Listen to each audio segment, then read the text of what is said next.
teman-teman, selamat datang kembali di YouTube channel gue Cerita Ola. Kali ini gue lagi sarapan nasi kuning di Adiwana Resort Jembawan, Ubud. Hari ini hari terakhir gue di sini. Abis ini gue mau pindah hotel ke hotel favorit gue di Greenfield.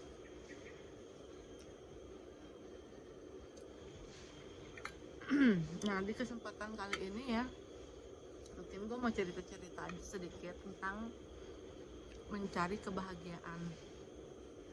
Karena gue inget waktu pertama kali gue liburan, bukan pertama kali, waktu tahun 2015 ketika gue pergi ke Bali itu, gue saat dalam kondisi keadaan depresi terparah. Jadi waktu itu gue lagi depresi parah, terus udah gitu, tapi nggak ada cemasnya waktu itu, nggak ada panic attack, cuma depresi aja. Nah, waktu itu gue lagi keadaan kayaknya udah muak banget, udah kayaknya hidup kayaknya udah kayaknya gimana banget deh, sampai ada pikiran mau bunuh diri. Itu sampai badan gue juga akhirnya gue tato demi menghindari keinginan bunuh diri itu. Jadi gue nyakitin diri gue dengan mentato diri gue, tapi ternyata itu gak mempan. Akhirnya gue pikir gue ke Bali lah, nenangin diri kan. Gue ke Bali niatnya buat mencari kebahagiaan. Nah, waktu itu gue datang ke Bali, tapi ternyata disitulah gue bisa menemukan makna kebahagiaan itu sendiri. Tapi bukan berarti gue menemukan kebahagiaan itu di Bali.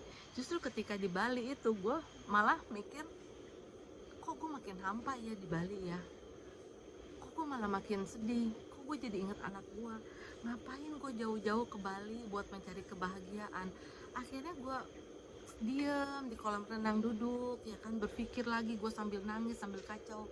Akhirnya gue bisa berpikir bahwa oh ternyata mungkin kebahagiaan itu ada di dalam hati kita sendiri.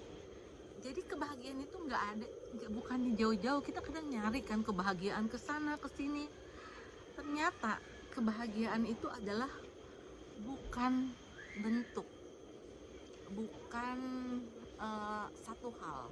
Memang mungkin kita mencapai satu hal bisa bikin kita happy, bisa bikin kita bahagia, tapi kayak Mas Aji Santoso kemarin bilang, bahagia sama gembira itu beda. Mungkin kalau kita mencapai sesuatu, kita merasakan kegembiraan, bukan kebahagiaan.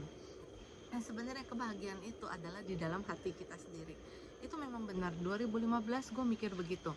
Gue pikir, oh gue ngapain ya nyari kesini. Pas gue mikir-mikir lagi, ternyata gue bahagia. Waktu gue kebalik itu, waktu tahun 2015, gue jadi berpikir, oh ternyata gue bahagia ketika gue bersama anak gue. Ternyata bahagia itu di hati. Mau kemanapun gue pergi, sejauh apapun gue pergi, kalau gue gak merasa bahagia, kebahagiaan itu gak bakalan ada, gak bakalan muncul, gak bakalan kita rasakan. Tapi dimanapun kita, selama kita bisa menemukan, merasakan bahagia di dalam hati, kemanapun kita akan bahagia. Nah, kali ini gue liburan bersama anak gue. Jadi kita kan selama pandemi udah gak keluar kemana-mana ya. Nah, anak gue kebetulan ngajak staycation pas di ulang tahun dia kemarin di tanggal 22 November. Nah, terus anak gue tuh mau ngajakin keluar kota. Cuma karena gue gak punya kendaraan, gue bingung dong antara ke Bandung, ke Jogja, apa ke Bali. Karena gue gak punya kendaraan pribadi, ke Bandung pun gue mesti naik transport umum, antara mobil travel ataupun gue naik kereta kan. Kereta 4 jam, naik mobil travel sekitar 2 jam. Gue kan permasalahannya bukan pas saat sampai di kotanya itu kan, di Bandung lah, di Jogja atau di mana gitu. Gue permasalahannya cuma gue takut di perjalanan naik transport umumnya kan. Akhirnya gue pikir-pikir, daripada ke Bandung terus gue juga udah kangen Bali, ya udahlah mendingan ke Bali aja deh. Akhirnya gue ke Bali. Nah, kali ini gue ke Bali, gue ngerasa bahagia banget. Karena apa? Gue datang ke sini sama anak gue, dan gue tuh kayak dulu kan gue kalau ke Bali suka buka just tip kayak gitu. Nah, kali ini gue nggak buka just tip juga. Gue pikir aduh untungnya nggak seberapa lah. Memang sih untungnya lumayan lah. Kalau satu box misalnya Pia untung 20 aja, kalau misalnya sampai ada yang pesen 20-400 ribu lumayan kan, tapi gue pikir itu nggak sebanding dengan kebahagiaan yang gue udah dapet sekarang ini gitu. Soalnya kan ada juga yang bilang kalau if it cost your peace, it's too expensive. Jadi gue udah ngerasa bahagia di trip kali ini gitu kan. Gue sempat was-was apakah di tengah-tengah trip ada masalah lah atau apa gitu, ada pikiran apa. Nah, tapi ternyata enggak, baik-baik aja, dan gue berusaha menjaga itu supaya kali ini, liburan kali ini berkesan dan nempel rasanya. Karena kan kadang-kadang tuh ya, kalau kita nggak fokus, kita berada di mana, misalnya kita lagi di kolam renang nih, lagi menikmati alam ya kan, di belakang gue ada hutan-hutan. Nah terus tiba-tiba gue nggak fokus, gue mikirin titipan, terus gue mikirin jalan-jalan, mikirin kerjaan, mikirin ini, mikirin itu, nggak mindful ibaratnya kan. Nah itu nggak akan ngerasa happy. Nah kali ini gue bener-bener kayaknya menikmati. Kemarin gue jalan kaki di Ubud, gue jalan sangat menikmati setiap langkah. Kadang-kadang kan, jadi kalau kita nggak mindful itu apa yang berlalu ya berlalu aja gitu. Karena apa, pikiran kita saat itu walaupun di tempat yang bagus, yang mewah, mungkin yang nyaman, tapi kalau kitanya otaknya kemana-mana ya nggak bakalan berasa. Toto lewat aja begitu, kayaknya nggak ada kenangan yang nempel gitu kan. Kita bener merasakan itu, melewati itu, tapi setelah itu kita nggak ngerasain happy dari situ, nggak nempel, kayak nggak nempel, ngerti nggak maksudnya. Nah terus jadi menurut gue ya, kali ini nih gue lebih baik gue jalan menikmati, jadi seperti mindful gitu kan. Karena gue juga sempat latihan mindfulness juga waktu tahun 2017-2018 itu gue latihan mindfulness, dan itu memang sangat ngebantu banget, terutama jika kalian suka galau, terus pikirannya lompat-lompat, overthinking, terus depresi, anxiety. Gue sih saranin juga untuk melakukan terapi mindfulness selain terapi obat, dan itu kita bisa lakukan di rumah. Nah memang kalau kita misalnya bingung mindfulness seperti apa sih, kita bisa mengikuti pelatihan-pelatihan. Banyak kok pelatihan mindfulness yang gratis itu, kayak di Tergar ya. Kalian follow aja Instagramnya Tergar Indonesia, nanti gue tulis di bawah ini. Nah terus kalian bisa ikut pelatihan-pelatihan seperti itu. Jadi kalian bisa tahu ternyata latihan mindfulness itu apa. Latihan mindfulness adalah latihan kesadaran.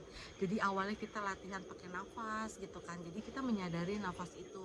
Nah kalau pikiran kita udah mulai lompat kemana-mana, kita sadari lagi itu, jadi balik ke situ. Jadi ya sama, jadi itu melatih kita. Jadi dimanapun kita berada, misalnya gue lagi duduk di sini, terus pikiran gue udah melayang kemana-mana. Jadi ini kayaknya walaupun mungkin kalau di film-film Hollywood pakai efek-efek itu ya, jadi ini walaupun gue lagi duduk di sini, tiba-tiba ini berubah nih jadi tempat kerja lah, terus ini berubah jadi tempat orang berantem lah, tempat apalah, jadi udah gak nyaman lagi.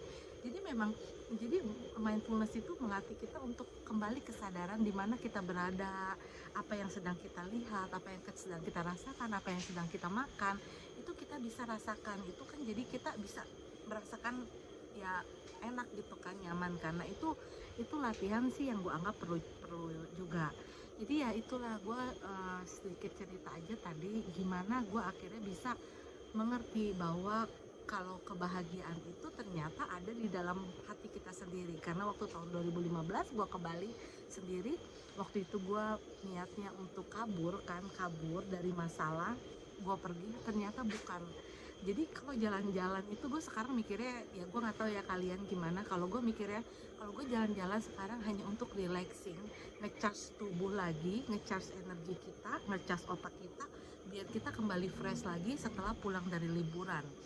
Jangan sampai kita sebenarnya liburan enak, pulang liburan capek, memori hilang semua, kayaknya kenangan nggak ada yang nempel gitu kan, kayaknya lemes lagi gitu ya. Jangan sampai kayak gitu kan, jangan sampai kita kelelahan kayak gitu. Jadi ya gue mau cerita gitu aja.